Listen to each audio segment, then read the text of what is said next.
thanks Erica and Vinesh and others for putting together this session. Super excited to be here and to introduce the panel. By way of background, I've worked at the intersection of health and social impact in both the public and private sectors, from the medical device industry to management consulting to even government. And a core part of my work throughout has been the incorporation of human-centered design to develop new strategies and solutions. I've seen firsthand the power of this skill set, mindset, and process in bringing about new and transformative business and social impact. And there's growing evidence that shows that when done well, design can drive tremendous value. For example, those companies who are deemed by various design indexes to be exemplars of applying and resourcing design often outperform their competitors by as much as 2 to 1. And we're also experiencing a growing movement around design as a core component of accelerating social progress. Whether designing new financial empowerment tools to developing new health products and services in low and middle income countries, when done well, design is increasingly seen as an essential tool in creating sustainable social impact at scale, no longer just a nice to have. And we need new problem solvers and new innovative solutions now more than ever to address mass inequality of all kinds across the globe, inequality that COVID is only highlighting and amplifying. And a growing number of business leaders understand that the business community needs to step up and be a part of the solution, whether it's BlackRock demanding a clear corporate focus on social impact and sustainability, the spike in ESG investing, or Business Roundtable redefining the purpose of a corporation to include benefits to the broader society beyond just shareholders. There's clearly a trend in the right direction. But we all know that talk is cheap, and as future business leaders, or leaders generally yourselves, you'll have a chance to actually walk the talk, because we all need to play a role in bringing about this change. And design and its principles should be a core part of your work ahead, specifically in clearly identifying the root cause of social and business challenges, bringing together stakeholders from across society with diverse perspectives to design holistic solutions that drive business and societal impact. As such, I'm really excited to introduce this great panel, a panel that I would call the creme de la creme in social impact, and its moderator, Tracy Johnson. Tracy is a design anthropologist with the Bill and Melinda Gates Foundation, who's been a pioneer in both the application of design in global health, but also in building the field. In her work, she uses design to develop and launch solutions that lead to better uptake and more sustainable behavior change, and as I have been lucky to see firsthand, has been instrumental in shaping the agenda for applying human-centered design on a global scale. And I couldn't think of a better person to be driving this discussion today, a discussion that I hope will both inspire you and give you some practical guidance for how to apply design in your work ahead. So with that, I'll pass it over to Tracy. Thanks, Dave. That was, thanks for that very kind introduction, but also thanks for sort of setting the stage for what it is that the panel will talk about today in terms of the role that design, or we believe design, can play in the field of global health and the impact that it can have. When you actually invited me to moderate this panel, it was the week that I was celebrating 6 years at the Bill and Melinda Gates Foundation. And it enabled me to sort of pause and reflect on the journey that design has taken in this space, and very early on coming together with you and putting funding support to behind design and global health, and actually being able to formalize the Design for Health community was a very critical starting point. But then I think about the panel and Krista, Robert, and the team at Dahlberg, Shalu, IDEO.org, really the very critical role that all of you have played in helping to set the vision for the Design for Health community, but also think about how are we growing that community? What are we learning along the way? And that's on a community level. You know, on a personal level, all of you have been really critical thought partners for me as well. As I think about how to articulate the value of design in this space, how to better articulate the impact that it has in this space, how do we think about scale and sustainability when we think about the geographies, the low to middle income geographies that we're working in. And perhaps what's one of the things that's most critical to me, how does design really enable us to take more of an equity lens, to think about how it is we're reaching those that are hardest to reach? So I hope those are some of the things we'll talk about today. I mean, the great thing is that we've all spent a lot of time talking, so it feels like a continuation of a conversation. I'm going to ask a series of questions, but let's just sort of riff from there and see where it goes. Dave is going to moderate questions from, or help us track questions that come in from the audience. So for those of you out there listening in, please don't hesitate to put questions and comments in the chat. But before we dive into that, maybe I'd like to give you all the opportunity to introduce yourselves. So Krista, why don't we start with you? Thanks, Tracy. Hi, everyone. My name is Krista Donaldson, and I'm the CEO of Equalize Health. And our mission is to create medical technology for everyone. Robert? Yeah, so I'm the founding partner of Dalberg Design, and I've come from a bit of a kind of circuitous journey, starting out working in community organizing in the criminal justice system in New York State, then working in more traditional corporate design, kind of driving UX and interaction design as a practice with partners like GE and others. And now, for the last 7, 8 years, building a practice, a design practice that's a global studio based out of Dakar, Nairobi, Mumbai, New York, and London. That partners with Tracy Day and many of the people on this call, working with public and private sector folks on social impact and the role of design. And Shalu? Hi, everyone. I'm Shalu. I'm a managing director at IDEO.org. We do design for social impact as well, studios in San Francisco, New York, and Nairobi. And I lead a lot of our work around gender, agriculture, and financial inclusion. Great, thanks. So sort of picking up where I left off in the introduction, I think that this is a journey that we've all been on, sort of how do we really talk about design in the social impact space? How do we articulate its value? How do we demonstrate its impact? And I thought that maybe a good place to start for the three of you was to share, a project, a point in time, something that you all point to as a way when you want to very clearly demonstrate what it is that design does in this space and the value that you believe it brings. So Shalu, why don't we start with you? Sure. The first project that comes to my mind is my first project at IDEO.org actually was with a collaboration with the American Refugee Committee, which is now called Alight. And they were doing a lot of work in a refugee camp, not a camp, it was like kind of a settlement. So they were like long-term people that had shifted from wherever they were living like 10 plus years before. And so they had a major challenge around under 5 mortality. And they came to us and said, is there some kind of sustainable business positive way of actually creating something that's not going to be donor dependent in the long run? And so we worked with them to design kind of this social enterprise called a Sealy that essentially kind of uses the kind of really transparent healthcare system, local clinics, and then also kind of complements that with community ownership. And so that to me was like this moment of doing a lot of community co-design, bringing in kind of these rambunctious mamas from different villages to come together and actually create like what should the meaning of this kind of business be? Who should run it? What are the roles?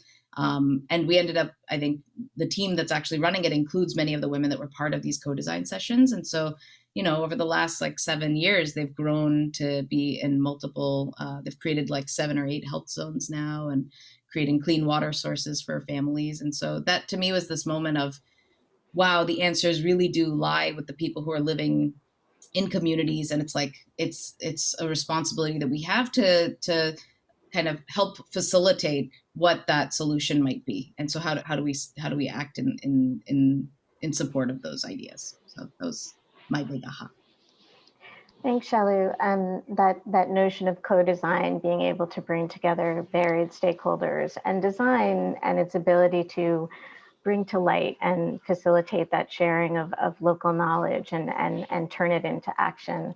Of course, Krista, that makes me think of you as well, and Brilliance, although maybe you want to share another story, but why don't we turn it to you? Sure. Yeah, no, I was actually going to talk about Brilliance, and, please signal to me if I'm not coming through because my internet's a bit shaky.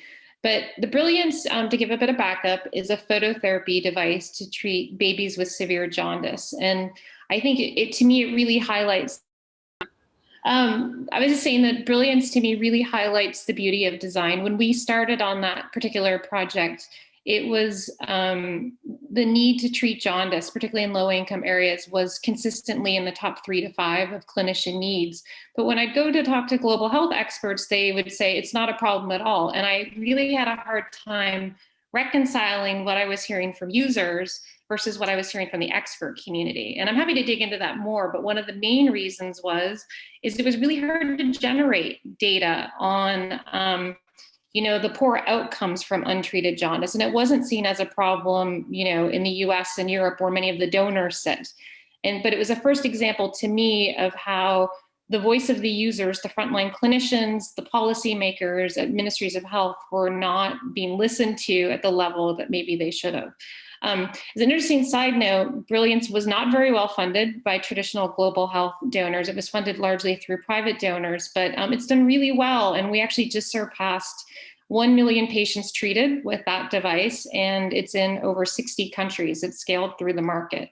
But to me, it's such an important lesson of how, you must really. Okay, I think we've lost Krista, unfortunately. I'm going to call in next. I was just going to say it's really important to not just understand the needs of the users, but the constraints and the opportunities that are in their environments. So thanks, Krista. Clearly a lot to pick up on there as well in terms of, and this is something, Robert, I know you and I have talked about. How do we, when we go into a setting, how do we even know we're asking the right question? How are we actually framing the challenge that we're seeking to solve from the perspective of those people that we're actually trying to reach, how they see the opportunities and constraints? So Robert, would love to hear your story. Sure. I mean, to answer your first question, a quick example that we often point to is the launch of a platform called DigiFarm in East Africa that now serves 2 million farmers. And we call them farmers, but this is the majority of a rural agricultural population. And if you look in East Africa, that's the majority of livelihoods, it's the majority of people. And the reason I bring it up is that it's actually not that unique. These platforms have been launched in a lot of parts of the world. And we came in with a typical design assignment, which was they had launched a product and it wasn't showing any real uptake in the market. No one was using it. And fortunately, we were able to take a step back and go through a design process to really understand how to better tailor it and make it fit the needs and behaviors and communication patterns of the communities we were trying to serve. And so now it has about 2 million users, but I think if I point to the single data point to me that's so critical here is along the way, Safaricom, which is a mobile operator, private business in East Africa, launched M-Pesa, which roughly half of the Kenyan economy runs through. So this is the biggest company in that market. The key data point is they went from looking at it as a CSR activity to a commercial platform. And that shift in thinking, and now the continued work to figure out what do you layer onto this. We were fortunate enough, having worked to launch it, that we've had several opportunities to look at the use of it. And there are many problems. It's not as simple as getting a platform out there. And we've done studies around and designed products for women, for a whole set of other constituencies, different products around credit. None of them are easy to make successful and to drive effective use of. But the fact that it's a commercial endeavor for a company that big means that there's constant interest in continuing to work on it. And I think for me as a designer, the thing that I struggle with so much in this kind of work is the lack of commitment to that continuous improvement cycle. And if I look at my work in the private sector versus what I do with government and other actors, that's where we still see in many ways the biggest gap. And it's a frustrating one. And this has been one of the few areas, and I think, your work with the American Refugee Committee is similar, where you have multiple years, multiple cycles to improve and enhance and better adapt some core ideas and products to broader audiences.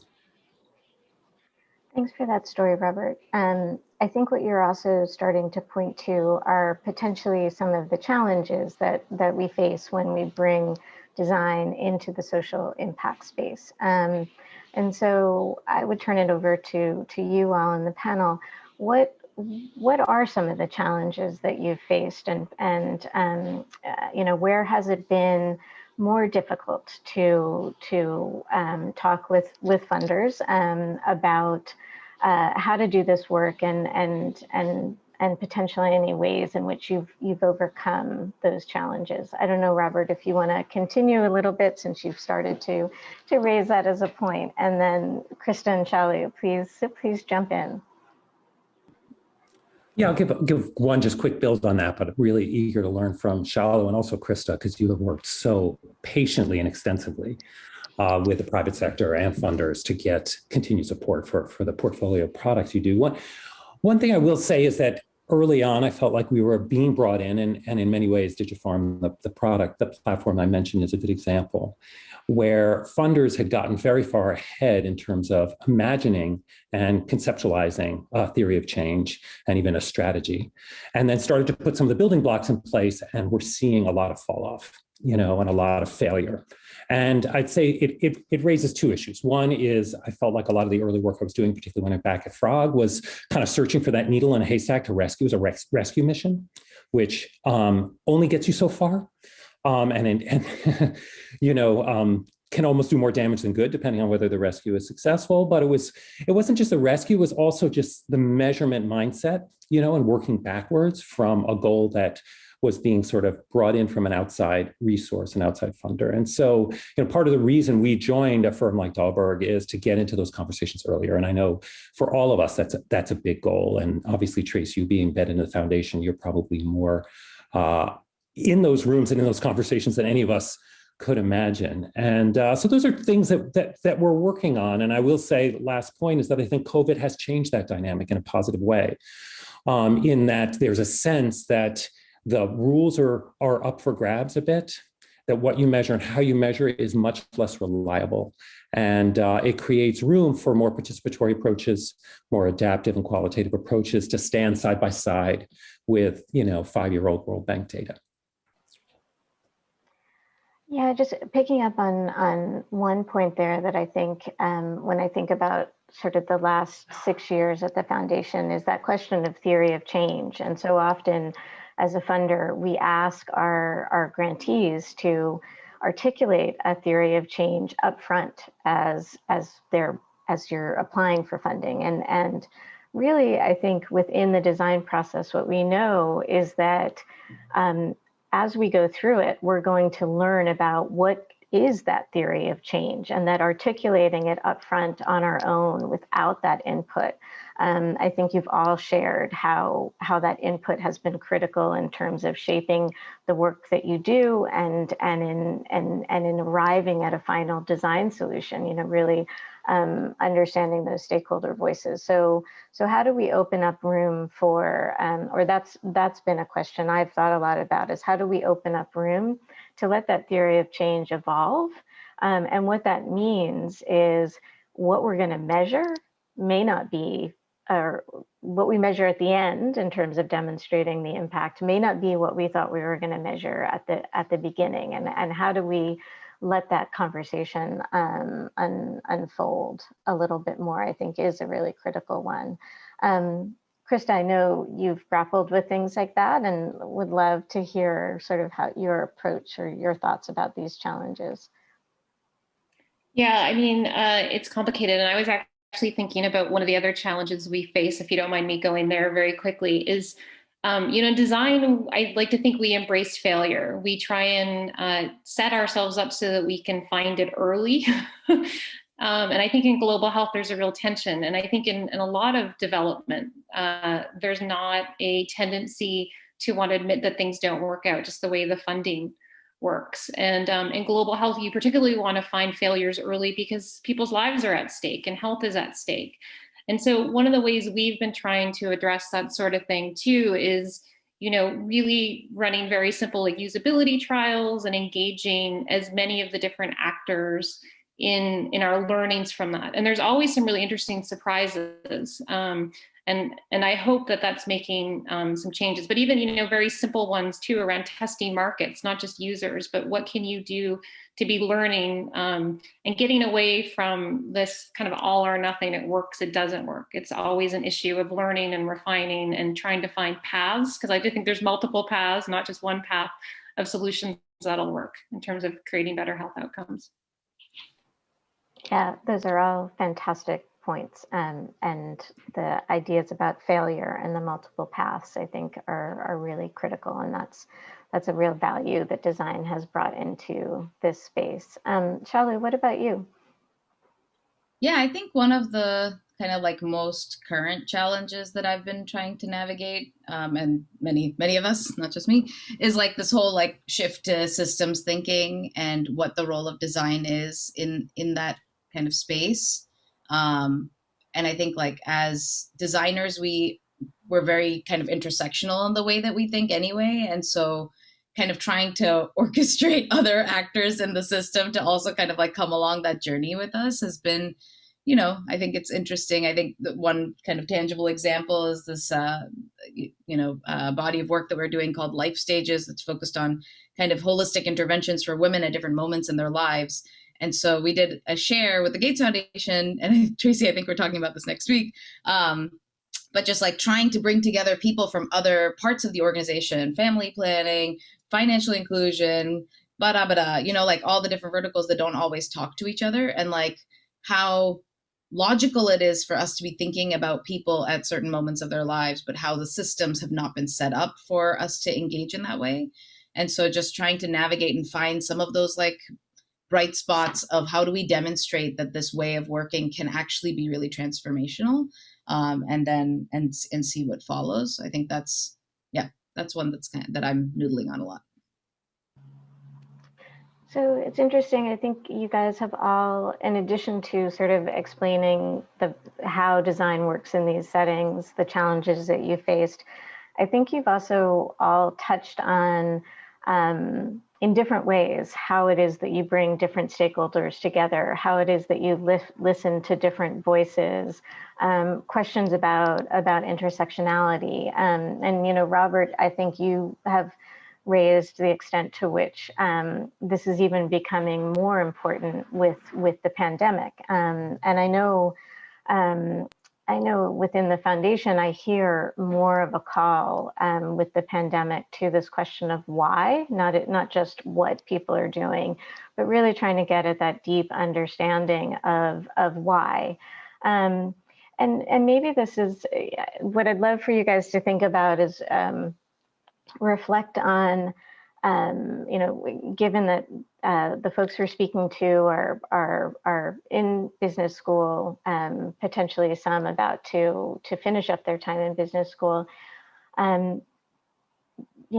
Design often calls upon what I think people refer to as softer skills, but those are sort of a really critical part of a designer's toolbox. They're maybe not the ones that we articulate as strongly in business school settings in particular. And I wonder if you guys could each reflect on what are some of those skills that maybe you didn't think you would bring to bear on your practice, and that you find yourself really drawing upon as you do work in the social impact space, and even potentially, in the social impact space of today that is clearly impacted by this global pandemic.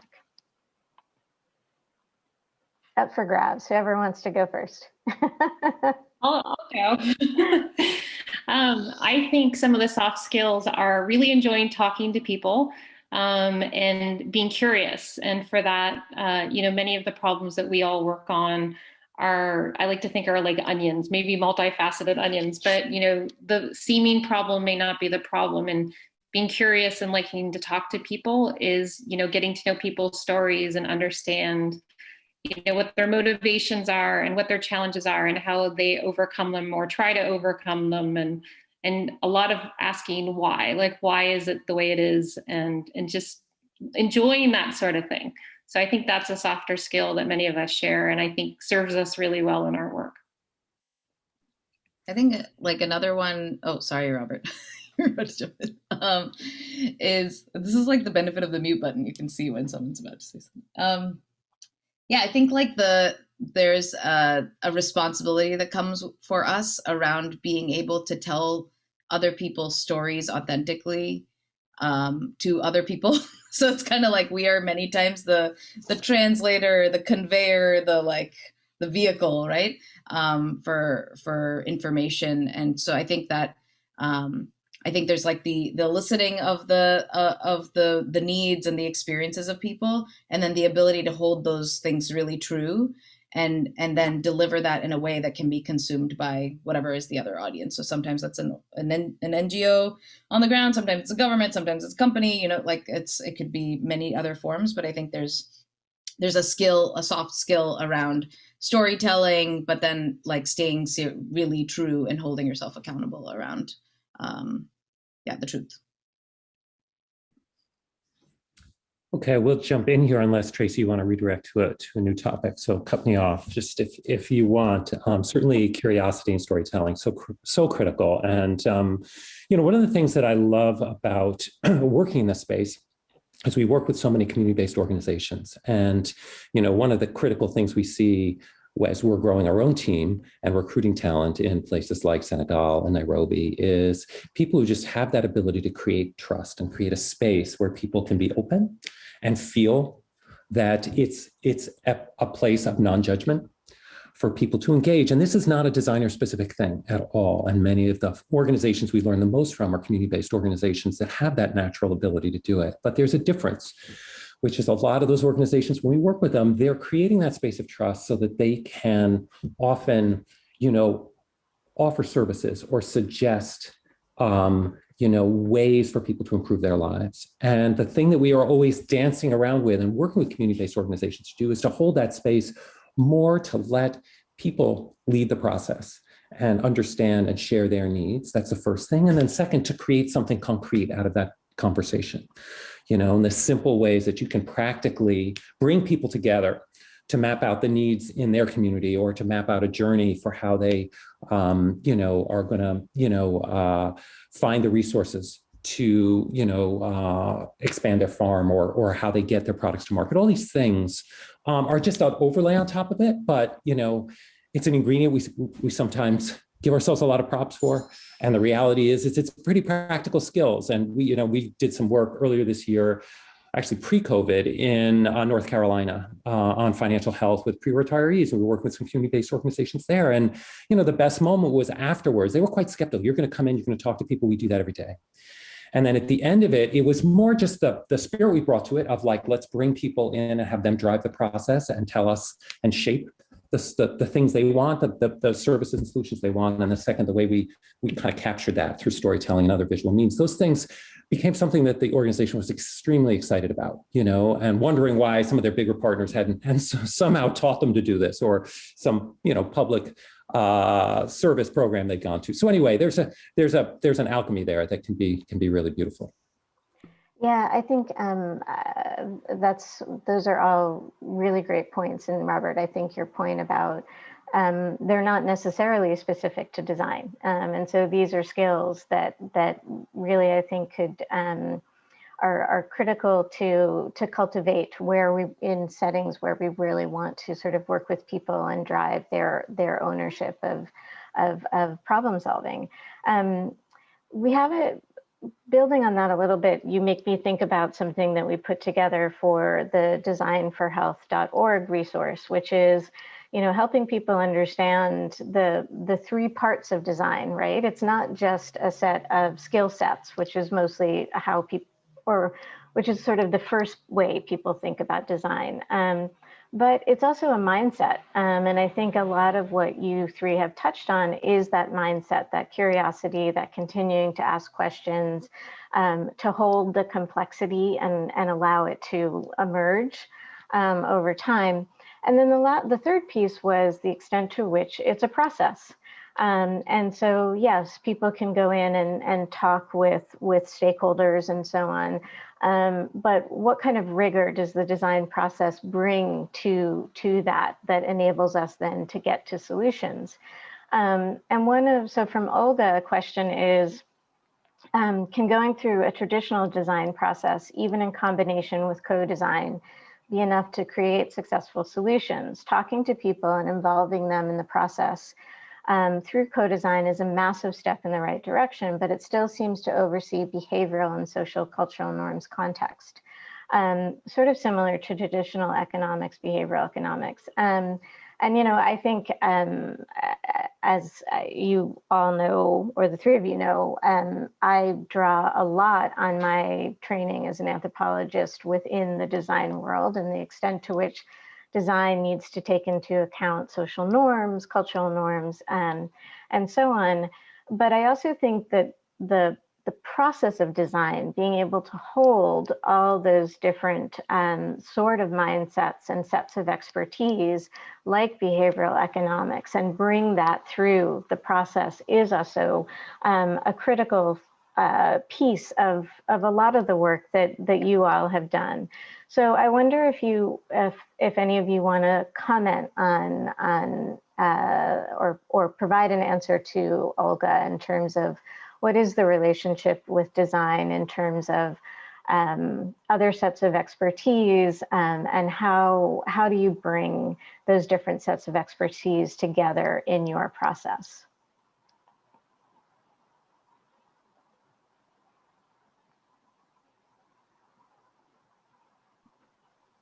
I can start and then please everyone build on it. But I think, I mean, to me, the behavioral economics, you know, human-centered design, all of these approaches are not mutually exclusive. There's many parts of them that are very overlapped.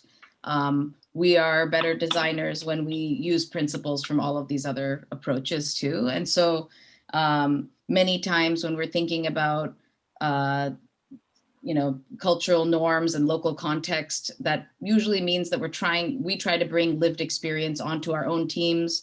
That helps us kind of connect closer to the work. We rely on our partners that are deeply embedded into communities to help us understand those things. And I think many times we embed other skill sets within our own teams too. So like bringing in, we have, you know, people who are anthropologists and behavioral scientists that are on our teams as well. So that's like the rapid one, but I'd love other builds.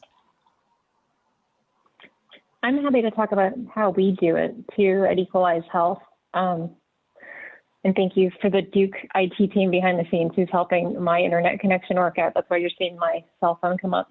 We talk about what we call an integrated design process at Equalize Health, and that is what you'd call your traditional design process. And I appreciate that you talk about local and social norms, because to me, that's absolutely part of a good design process, no matter what the design process is or where it's being run. But in terms of integrated design, we have three general streams. There's multiple swim lanes, like there's clinical and regulatory and all sorts of things like that. But at the same time, I would say the big three ones are like your traditional design, like finding the solution, the market itself, making sure that there's a sustainable business model. And then the third mainstream is around impact. Because you can develop a great solution, you can figure out a business model, and the solution may still not have the desired impact.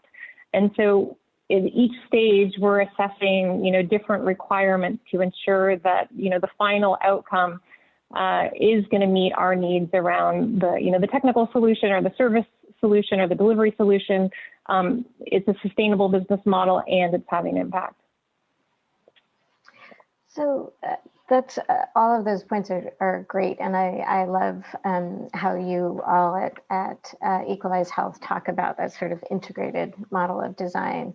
I think one of the things you touch upon in the business model also relates a little bit to one of the questions that we have from the audience in terms of what strategies have you guys put into place to articulate your work with local or national governments? So not necessarily a business plan, but how do you ensure uptake within that country itself? And she goes on, Diana goes on to ask, articulating your work with local and national governments and thus easing the implementation of various solutions that you all have designed. So Robert, I know that you've worked extensively with different governments through your work, and maybe you want to jump in and comment on that one. Yeah, sure. These are great questions, and I kind of feel the longer I do this work, my answers get more and more muddled and less clear. So I apologize in advance. But what I will say is that I very rarely walk into meetings with government, with those sorts of partners, talking about design at all. The word design and placing design in the center and trying to get them to accept or understand the value of the methodology is usually not a good avenue to go down. So that's the first thing. The second thing is, part of the reason that we're embedded as a design firm inside an organization like Dahlberg is we have folks with expertise in policy and finance, in implementation, in operations, in a whole set of areas. And even if you don't have those folks on hand, I do feel it's important early on to acknowledge and kind of call out some understanding of those constraints.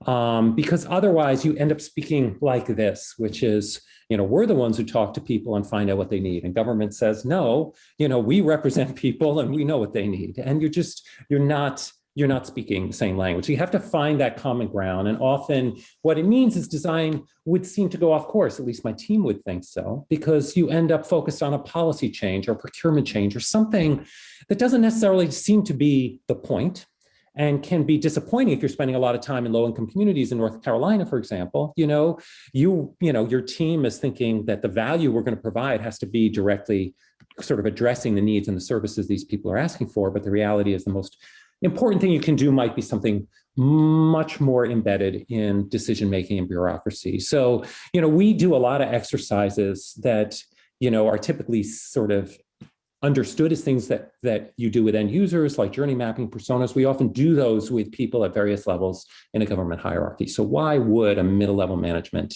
in a municipality who's running an education system, what are their motivations? What's driving them and their goals? What are they measured against? What are the gaps and risks they're feeling?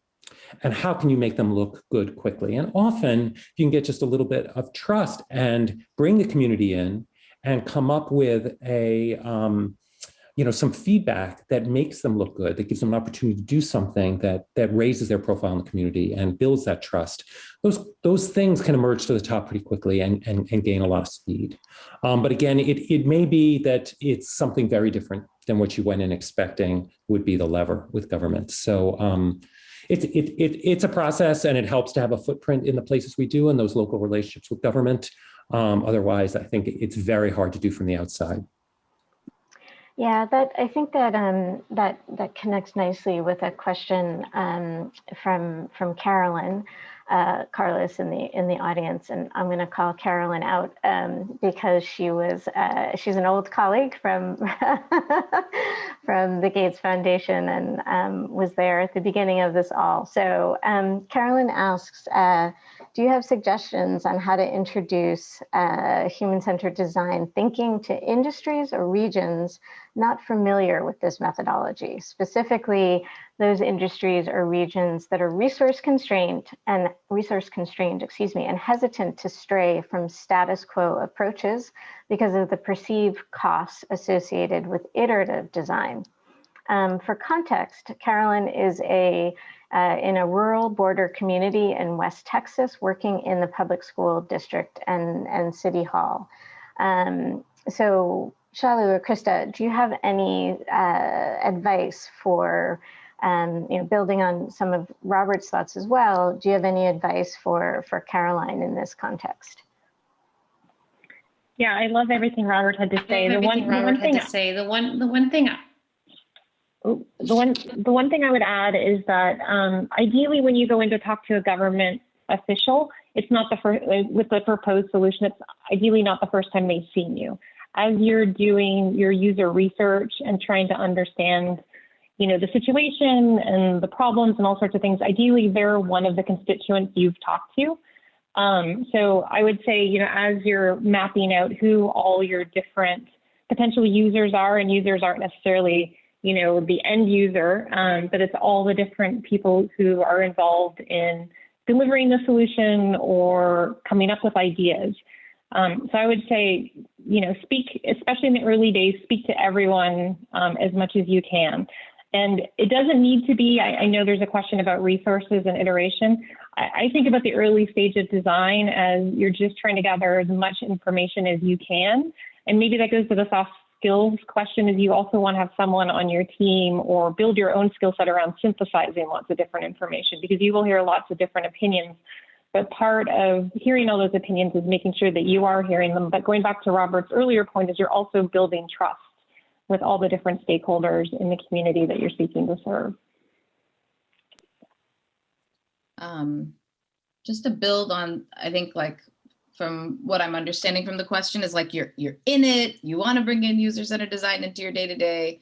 How do you start to do that? And one of the resources that's easily accessible is the Plus Acumen course that that IDEO.org did with the Acumen team. And so it's a free human-centered design course. You can actually take a design challenge over the course of 6-7 weeks and actually try to play it out. So if you have a team of people that are kind of interested or at least committed to spend a couple of hours a week on something, that could be a really nice way of learning by doing in a project-based way. And then I think from IDEO.org side, I think we are always really interested in working with local grassroots organizations, startups that are kind of in earlier stages, because just their ability to absorb the design process is just awesome and is super energizing. You design something one day and it's in market the next day. It's rad. And so I think we're also experimenting with ways of how to make that more accessible. And so things in our Last Mile Money program, we've been doing designers in residence, where we loan a designer to a fintech startup for a few weeks and see what happens from that. Doing sprints with multiple organizations that are experiencing a similar challenge and just infusing them with prototypes and ideas and concepts over a period of time. So I think that's something that we're trying to get better at, but we've been doing a lot of just trying to diversify the breadth of people that we're working with and making it more accessible. One additional kind of practical thought building on that. I mean, the course is amazing. I gathered some folks together this summer to reflect. These were kind of peers of mine who had shifted from working in the private sector to this kind of work, as to how the last 6 months of the pandemic had changed their practice. And so I'm going to offer a piece of advice that's not mine, but it comes from a guy named David Sherwin, who's on the West Coast and was working with Greater Good Studio, which is a great place to look up. What he pointed to in some of the community-based work they were doing was to figure out what's already built into the process. There are often community assessments built into the process. There are advisory processes. There are moments of touch points with communities that are built in the process, even at a very local level for local municipal kind of activities and decisions. And so what he found is, instead of trying to introduce something new, he'd say, yeah, we're going to do community advisory. We're just going to do it this slightly different way. And so he wasn't trying to get them to absorb his process. He was going in and just facilitating something they'd already had planned in a different way. And I think that can be very powerful. You're kind of meeting them on their level and providing and checking a box that they have to check anyway. And B, you're bringing a different approach to something that's already on the roadmap. So if they want to sustain it and sustain that change, it's easier. They don't have to go back to their boss or to a senior person and say, we're scrapping the process we normally use. So just one practical thing. And if I had time, I'd love to have a team just kind of map that out with a municipality, whether it's yours or some others. What are those existing touch points where you can enrich them and enliven them and maybe make them more frequent and more adaptive to people's needs? I think, yeah, those are all great points. And I particularly like that, Robert, the sense that we don't need to go in sort of saying this isn't happening and here we are to help you do it, but actually to sort of understand how it's happening and how to build on that, what is already there. I think you've all touched on questions of how you work with communities and how you develop that trust. In terms of, Krista, you explicitly called out trust. You know, Shalu and Robert, you talked about building on what's there, systems that are there, and working through local organizations and partners. I think it is the case that sometimes, you know, our work does come up against norms, social and cultural norms that are embedded in the systems that we're trying to work in. And I say that as a precursor to a question from Anne. And she asks, how can design contribute to, I would say, potentially changing some traditional norms, particularly those that could be harmful? So Shalu, for example, I know a lot of your work has been in gender, and she asks explicitly about gender discrimination. And you know, at the beginning of this, we talked about the value of design and in really calling out issues of equity. So I'd love for you guys to maybe comment a little bit on that, and maybe Shalu, we could start with you. Yeah, this is kind of one of the things that I'm working on a lot and don't have like the answer for sure. But I think I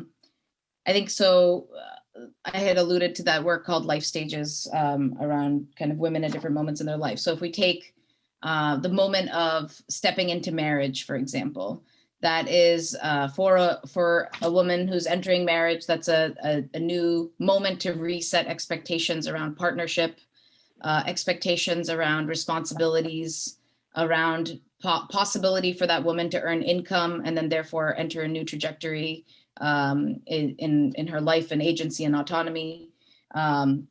There's also expectations from a broader community of like the mother-in-law is always talked about, right? And then expectations from their community around the role of women. And so there's and I think the thing that we're trying to like, so there are interventions that you can do at like in a single community with a single organization that might benefit a set of women. I think what I'm really curious about is like, how do we start to think about that in a more holistic and a more systems oriented way? So I think that's where, could we bring in school systems who are talking about girls and marriage and expectations? What are we doing around a broader narrative around women in a place with a community? What are we doing around financial services that are more accessible to her as she does step into marriage and might have a joint account? Right? So like all of these are not, it's not a single actor in a place that's going to answer the solution. It's actually a set of organizations that need to step into that and be interested and value this audience differently. This is where I think many of us as designers are like all the other soft skills like facilitation, right? In these moments of like trying to spark that interest. I think there's also a challenge with, you know, I think the private sector has to be there. And many times women as an audience are not as valued as a segment. And so is there a role of philanthropy to get that started, right? So I think like these are all kind of the rumblings that are going on in my head, but I think the answer is like, yes, I think design can contribute, not design alone, right? There's got to be a lot of other people in the room. I love that idea. Okay. No, go on, Krista. I'll say very quickly, just building on what Shalu said, is I think design's very good at helping understand problems. And so sometimes design can help spot problems. And then I do feel like, particularly in global health, for real change to be recognized, and there needs to be data.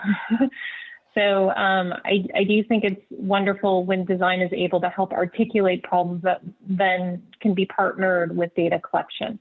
And then I think you do start to see some real change on different issues like we were just talking about. So that's a great setup for a couple of questions that we have in the question and answer section that I think get at some of the questions of power and maybe asymmetries of relationships.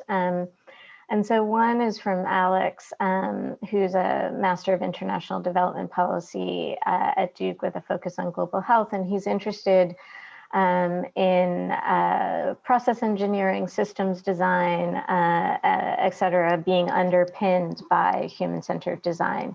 But he's specifically thinking about monitoring and evaluation requirements that are imposed by donors. Those are critical. And I think, both Shalu and Krista sort of calling that out, the way that design can value a community in a different way or raise that value. But then, Krista, your point about the criticality of how do we bring data to also flesh out that story even more. And I think that connects with this question about M&E.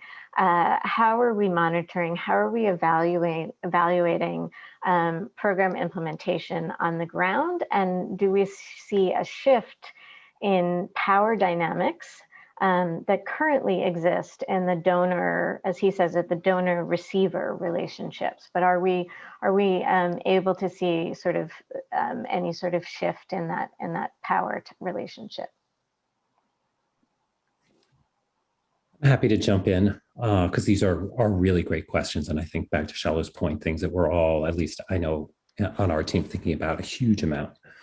I will say I'm aware of one extremely large foundation that has started an Outside Voices committee, when the outside voices are actually the communities they're trying to serve. So it's a long road, and I worry a lot that the participatory nature of human-centered design is becoming a bit of a panacea. And the number of times I see the word co-create in proposals now is quite troubling. So I think it's a real challenge and a real risk. And I think the field is trying to ask some more fundamental questions about the role we play. I joined Dahlberg and quickly built what I thought was a global team, but when you're on the ground working with a team out of Nairobi and you're going into rural Kenya, you may as well be coming from New York at times. Like, it's not that different in terms of understanding and appreciating the context that you're in. One of the things that we've been looking at, and I think about a lot, is, the blind spots we have around power dynamics and the way that other related fields like conflict resolution and mediation bring that to the center of design. Or not design, of interactions with communities and of a problem-solving process. And it's something that we're looking at as one example of how our team could come into the communities that we're working in differently and how we could be more self-aware of the role that we are playing. But it's still a small step. And at the end of the day, I think it's something that, like I said, is a critical issue. I think for the design field overall, not just in development, but in business and in all areas. So it's definitely, I think, the biggest shift that we're trying to make. And I would add that I do think that the work that all folks on this panel are doing in civic and social sector issues is going to lead the way for the private sector. And I think you're going to see a shift in that dynamic. When Dave first brought us into working global health, I think the idea was best practices design in the private sector. How can we get them to happen in development? And I do think there's going to be a shift back. And I referenced some of the work we do domestically with Financial Health Network. We're looking at how employers can better support and drive access to financial health benefits for their employees, particularly their low-wage employees. And it's a great example of where they're thinking and looking for a process that is not just pure user-centered design. So I'm hoping that we're going to, as a community, be able to sort of drive some of that change in the field more broadly.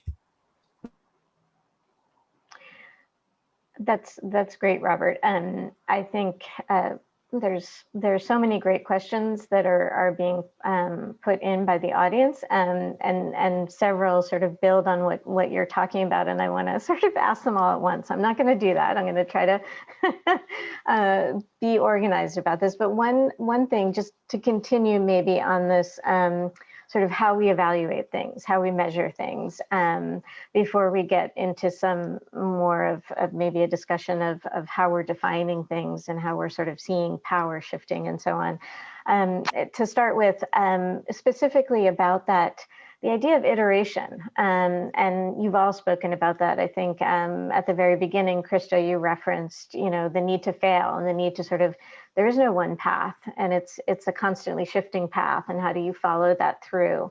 And so Anne asks, how you get funders and implementers to embrace the idea of iteration at early stages or during a scaled implementation process, because so often the global health community is relying on standard measures or measurement approaches that they feel represent an agreed upon marker of progress or impact. And so I think, if in light of what we've been talking about, touching on the idea of evaluating and what that means when we're talking about iteration, but also perhaps what that means when we're talking about scale. We haven't as yet touched really on the notion of scale. And so perhaps some thoughts from you all on both of those pieces, how we measure through iteration and how we begin to think about what scale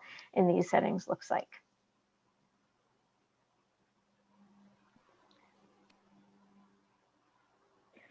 I will take an attempt at these. I just would say that both Anne and Alex's questions are really, really tough questions in our sector. And, if there's a group who wants to do an onward project, I would love to do a brainstorm around how to improve both on, the need for iteration and also maybe more self-awareness about the power dynamics that do exist in global health. I'm going to take the easy one, which is around scaling, but I'm happy to go back. And Tracy, you should push us in whatever direction you want. The issue of scaling, I think, is a really interesting one too, but I will mention that one thing we've tried with our donors, and I won't say it's successful, but you're always asked for a project plan. And we really try to show the iterations and the time for iteration. And also one of the things I've tried to alert our donors to is that, particularly with medical devices, they like data from industry. It's like that's more trustworthy than some of us. But I like to say that, the major medical device CEOs have told me that like 75% of the devices that they put out on the market need to be iterated for functional reasons, not like trying to sell more products, but literally they don't get it right and they need to iterate. But we do have this idea in global health that like we can put something out there and it's going to work and it's going to scale.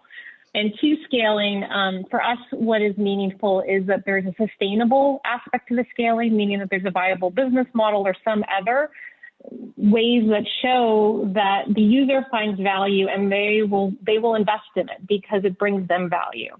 And then we look at multiple markets to prove scaling. And so you take a country like India, it's many markets, and there's different constraints in different markets. And so even moving between multiple states to us is scaling. You hear numbers like 1 million, and that's like kind of a nice cutoff point, but I think that's also pretty high for some of the problems. But I would say moving into multiple markets and then having that sustainability aspect to me is scaling. Let me just add one more thing, because I'm very passionate about the aspect of scaling. I don't like to think of it as binary, something is scaling, something isn't. We actually recently proposed like 5 levels of scaling, and it kind of starts with like early trajectory to scale to literally global change, because I do want us all to remember that the purpose of scaling is to solve a gap, right? And the ultimate end of solving the gap is actually solving that gap. It's not just like getting more of your service or your thing out there. It's in the service of solving whatever problem you put out there. And I'm happy to send the reference around for that paper too, where we have the 5 steps of scaling.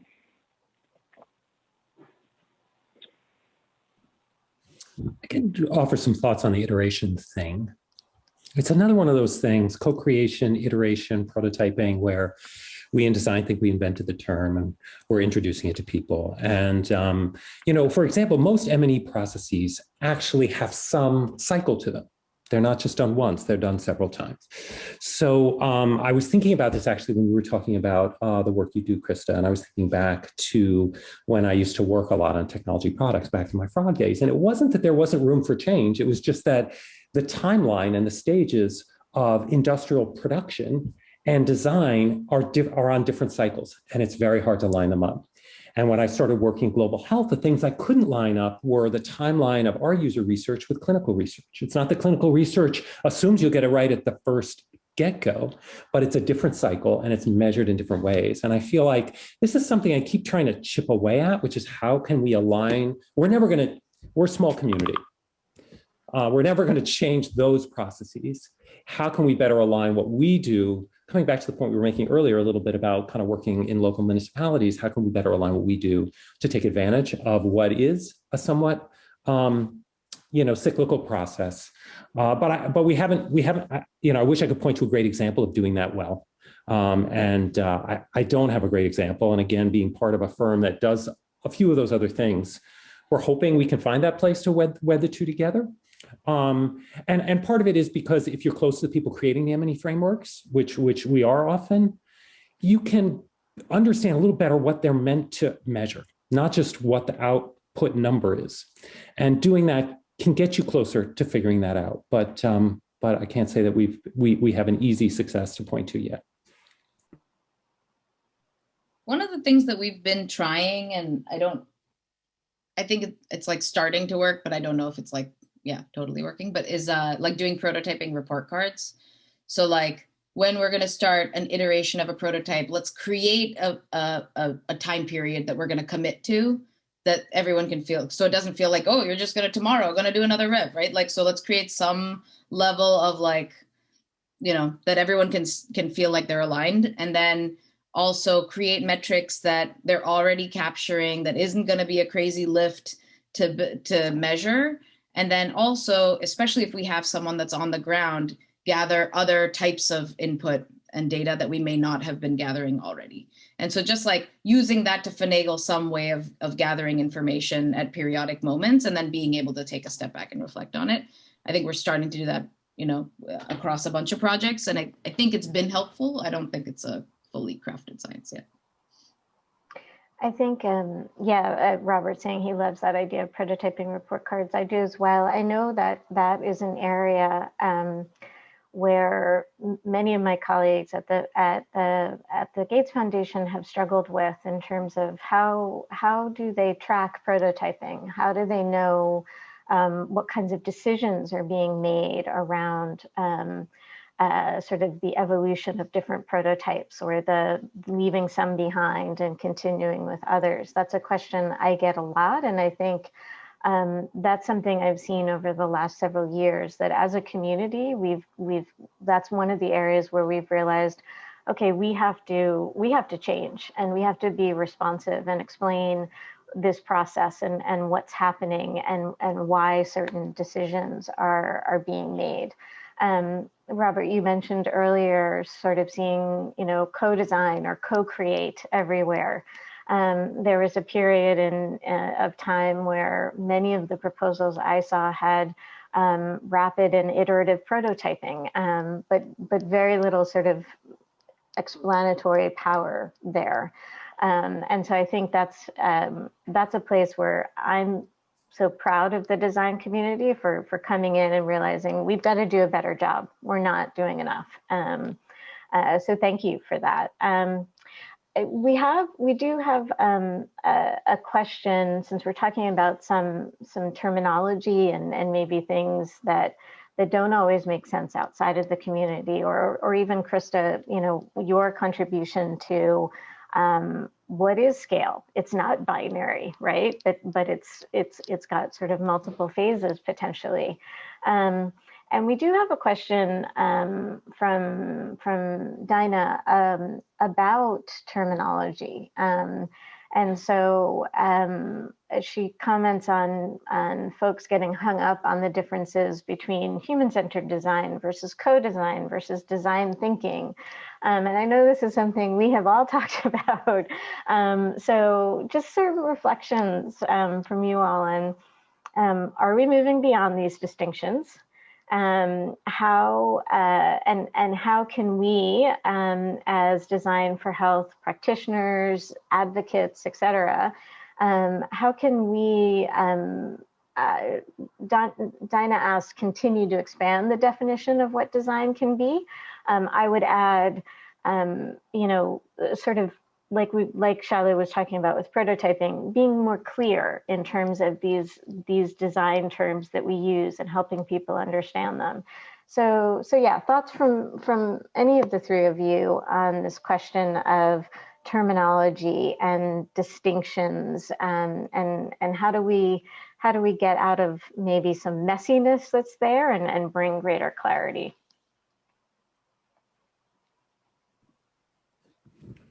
All right, I'll be the first victim on this one. It's a great question. And I'm of a couple different minds. On the one hand, I do run into this a lot, which is that design is a field that where a lot of different, where we celebrate diversity of thinking and skill. And so there are a lot of different skill sets that we bring together on a project, even in a couple, 2, 3 designers. And in some ways, there are some mindsets that cut across them, but we work hard not to sort of assume that they should all fit the same mold. And so we hold a little dearly to some of these distinctions, and I recognize that they do put barriers in place. And some of it is labels of different kinds of design in terms of service design, product design, various things, and some of it's different approaches like prototyping, which I think are pretty well understood at this point and don't seem like a big barrier, but sometimes we use the word experiments or something else. So that's one thought, but the other thing that kicked into my head is at the same time, I do think we're reaching the end of a cycle. And this is a little bit what Cliff and I captured in the book we wrote, User Friendly, is like this whole idea that design should be so grounded in understanding end users and their needs really is about 125 year cycle.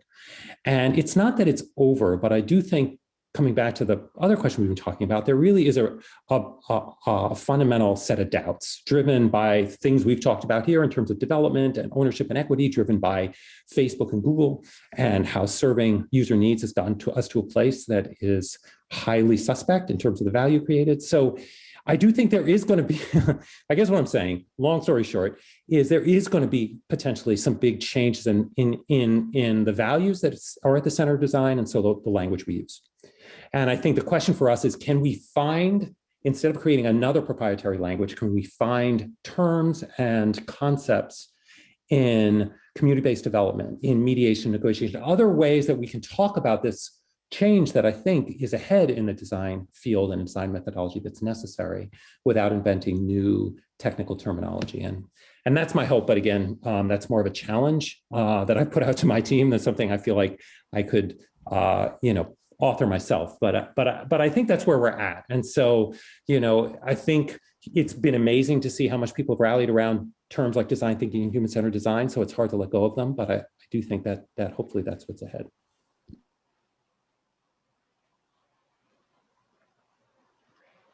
Maybe actually, and also building on that, I thank you for those reflections, Robert. And I think thinking ahead to the future, we might want to take on two of the questions from the audience. One is from Susan around questions of critiques of human-centered approaches to design.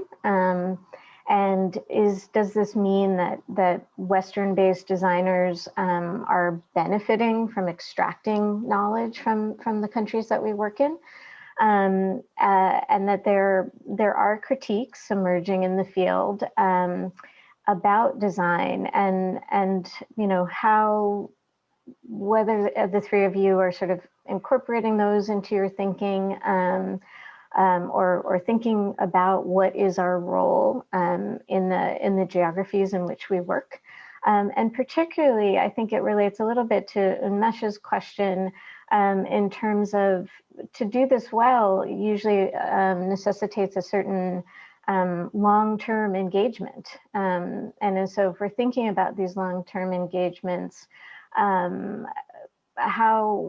does that lead us back to that first question of what is our responsibility in these geographies to the people that we're working with, to the knowledge that they're sharing with us? And I know, Robert, you and I in another community have talked a lot about this, particularly during the pandemic. We asked people for their time. We asked them to share with us. Sometimes, and I know, Shalu, you think about this in your work, your gender work and the life stage work, we're asking people to share issues that are really important and critical to them, and perhaps expose some of what they're experiencing and thinking with us. And given that we're not maybe around for a long time, what do we owe people in return for what they're sharing with us? And would love some of your thoughts on that. I can try. I think, you go. Go ahead, Shalu. You sure? Okay. I think this is like one of the topics I like to talk about because I'm grappling with it and love other people's perspectives and want help. But I can totally understand a lot of those kind of skeptical perceptions of human-centered design. I think we're going through our own evolution, I think, as a space, and many of us are trying to work in new ways. I think one of the examples of what we're trying to do that's like radically different, it's a big experiment, is this, Tracy, you're familiar, the Billion Girls Collab, where we're essentially kind of facilitating a process where kind of the end user is the decider of the solutions. They're the young adolescent girls in East Africa will say, okay, funders, you're interested in our health needs. We're going to tell you what our health needs are. And IDEO.org helped mobilize the ecosystem to solve those needs. So it's kind of like a flip the thing on its head from like other people deciding what people need and then putting them into the driver's seat. I think we're going to see how that goes, but it's just like a way of pointing to the fact that there have been things wrong with the sector, the way that we work. I think for us, in terms of like designers in the space, for us opening the Nairobi studio and hiring designers who are from the communities and are from in-country contexts, like that just has transformed the quality of our work and brought us so much closer to communities. And then I think now I'm kind of thinking a lot about kind of who are we as in the ecosystem, right? Especially in countries and places where there's a lot of existing designers and design communities in place. How are we kind of enablers of those people to be doing really great work in the communities that they're living and working? So it is not people coming from outside. It is not extractive. It is people that are investing in their own, communities and the stuff that they're living in.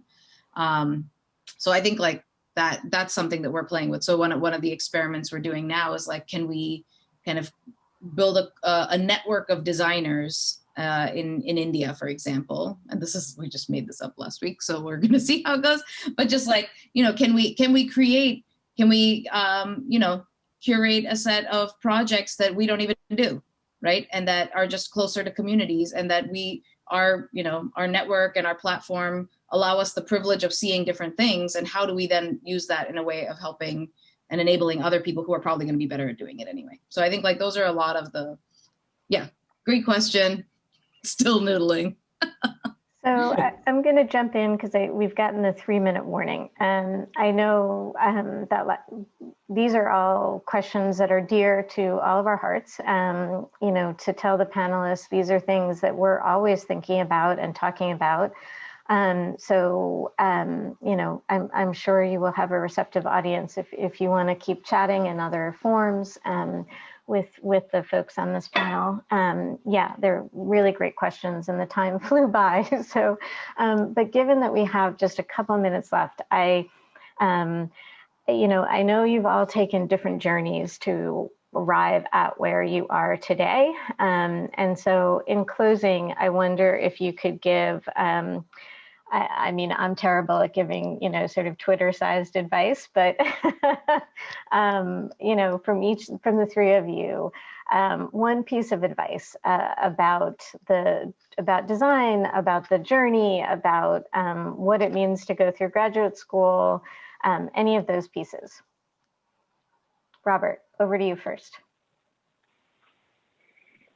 Yeah, my journey has not been a straight one. I think I indicated that early. And one of the things I've always enjoyed is kind of testing out how to engage people in the design process in very different walks of life and in very different places, and always kind of staying true to trying to go places where I felt like, you know, the approach I was bringing was going to be the most unfamiliar and the least tested. So I guess it's you know, embracing some of that challenge and not shrinking away from it.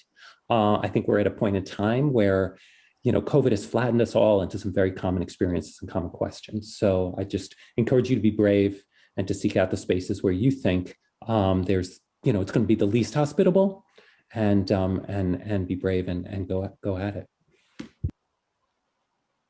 Thanks, Robert. Krista. I think building on my colleagues, I would add, stay curious, keep learning, and evolve. And I think, you know, going back to the question that Shalu was addressing too about, you know, local capacity and what do we owe, design too needs to continue to evolve. I think we often, maybe with lack of humility, when we need to have humility, which is such another soft skill we need as designers, but we too must evolve our practice to make sure that we're recognizing biases and improving our practices to, again, solve problems. Slightly longer than Twitter. That's okay. Thank you. Shalu. I would say kind of follow your heart. I think I took many twists and turns in my career, and I think that I kind of did these moments of like, am I truly happy? Am I growing? Am I serving the world in the way that I want to be? And that no path is necessarily a bad decision, right? Especially out of business school, can feel like, oh my God, this next job is like the job I need to get. But that's not true. Like you know, the world is curvy, and you can navigate it in many ways. So follow heart, stay open to shifts. Thanks. I would echo that. There are many paths, and they can lead you down in many directions, and it doesn't mean you're going to be there always. You can pivot and find yourself on another path quite quickly.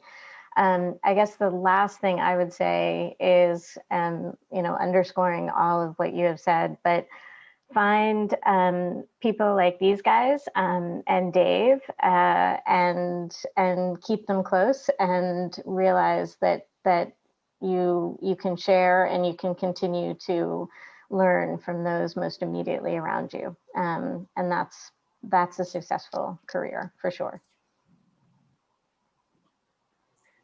Definitely. Well, thank you all for joining us. Thank you to the moderator and panelists for a fantastic discussion on how design can be leveraged to achieve social impact.